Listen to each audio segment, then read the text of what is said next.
I feel sorry for real basketball fans because your sports become unwatchable. Unwatchable. Let me tell you why the NBA, the pro wrestling professional league of basketball, I like to call it reality television. The NBA is the worst of all the professional sports, and why the WNBA is even much more superior to the lackluster, unwatchable NBA. Michael McLean, brassballsvideos.com. I am an ex-professional hockey coach, ex-amateur championship hockey coach. I own 2 of my teams. I know a little bit about owning a franchise, leagues, building teams, winning, losing. You can actually download a free copy of my brand new book, 5 Ways to Unfuck Your Life in the Next 30 Days. It's my free gift to you. The link is below, brassballsvideos.com. Just a word of warning about this book. It's only 22 pages. It's a free PDF. You can read it in 10 to 15 minutes. But I wrote this book. It's not every entrepreneur's cup of whiskey. This book I wrote for champions, not for chumps. And I wrote it for winners, not for whiners. So don't say you weren't warned. The link is below if that's your cup of Earl Grey, brassballsvideos.com. So the NBA is pro wrestling. It is reality TV. Where can we start? First of all, the product. The product is unwatchable. Unless you're a hardcore gambler and you tune in, you got a few bucks on the game, or, you know, your fantasy picks. If you're not a hardcore basketball fan, it's unwatchable. Or you have some money on the game, or you're a gambling junkie or something else. It's absolutely unwatchable. That opening night, it's become a league where it's all planned and there's almost no creativity, and you pay big bucks to watch. It's like a circus act with 3-point attempt after 3-point attempt. They had to change the game after Michael Jordan, right? The greatest of all time. What they had to do, they had to somehow fix what wasn't broken. And here you have it 15 years later. And could you imagine? Jordan must laugh out loud watching this game. The great players, Magic, Abdul-Jabbar. I watch Barkley. I watch Shaq on there sometimes. And what are those guys thinking? Here's guys who can barely play. They're irrelevant on the bench. Those guys are making 10 sheets a year. And then you got the so-called superstars, soft as shit, most of them, making 30, 40, 50 sheets a year. And now, of course, under Adam Silver's reign, these guys don't even play every 2 nights. They're all on load management. Kawhi Leonard started that the year after he won a championship with my Toronto Raptors. He decided that, well, first of all, they got his best year. And then the Clippers were dumb enough to sign him, and he really hasn't played basketball since, but he was the king of load management, taking every second day off. You imagine Larry Bird? Could you imagine Lambeer? Could you imagine Kobe? Could you imagine Barkley? Could you imagine any of these cleaners and warriors and champions? You know, they played 60 plus games a year, never batted an eye, and their travel was horseshit. They traveled commercial. And this is why I have a lot more respect for the WNBA. I've been very critical of that woke organization. They're doing everything they can to make their product unwatchable. Like, that's a group of owners, managers, coaches, and a whole bunch of players who they're not athletes, they're social justice warriors. But if you notice, there's been a change since the great Caitlin Clark was knocked out of the playoffs.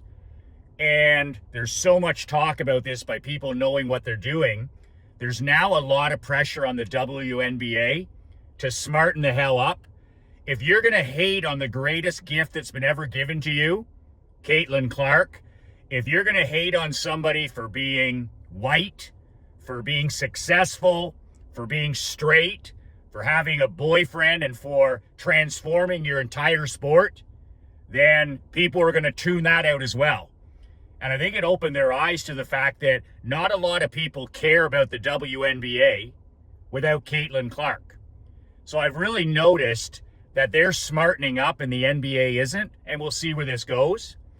But boy, oh boy, on one hand, you got, people that are girls that are making 50, 60, 70 grand a year, and they play hard every night.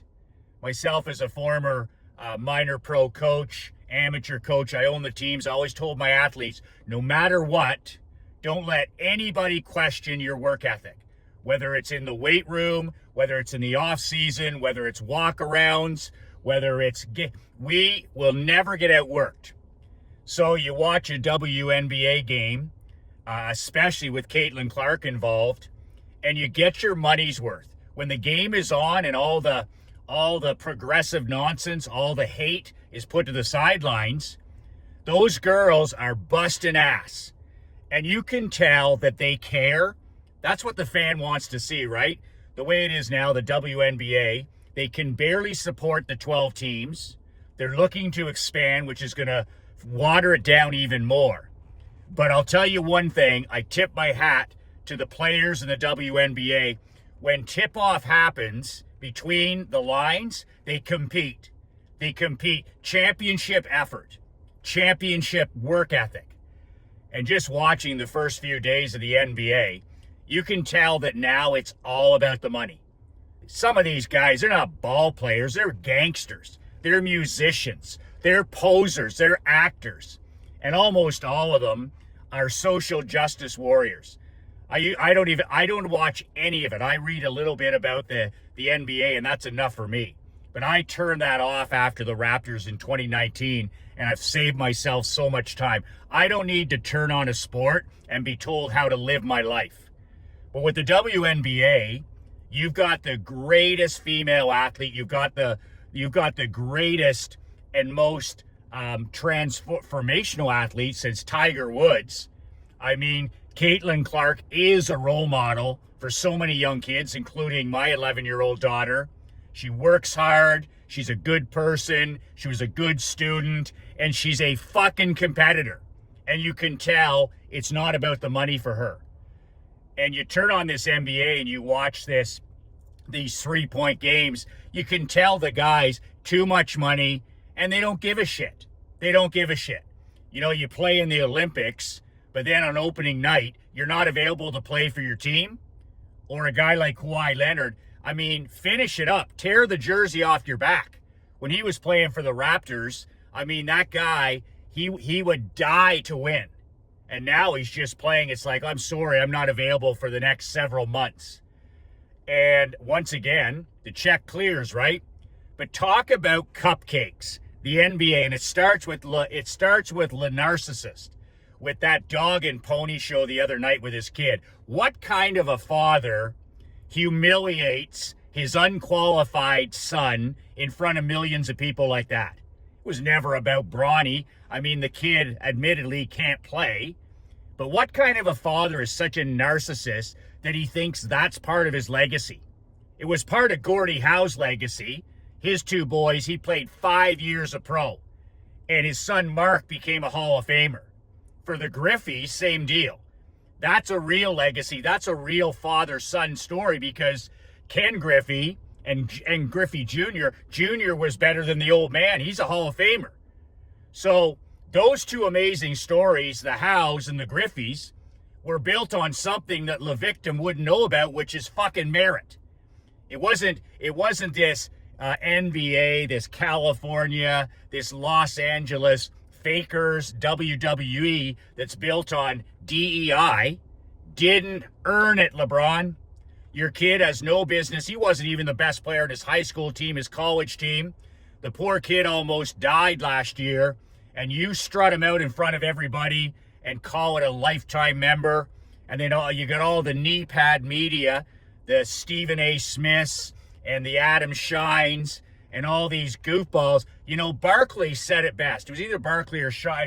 He said, this is reality TV. This isn't real.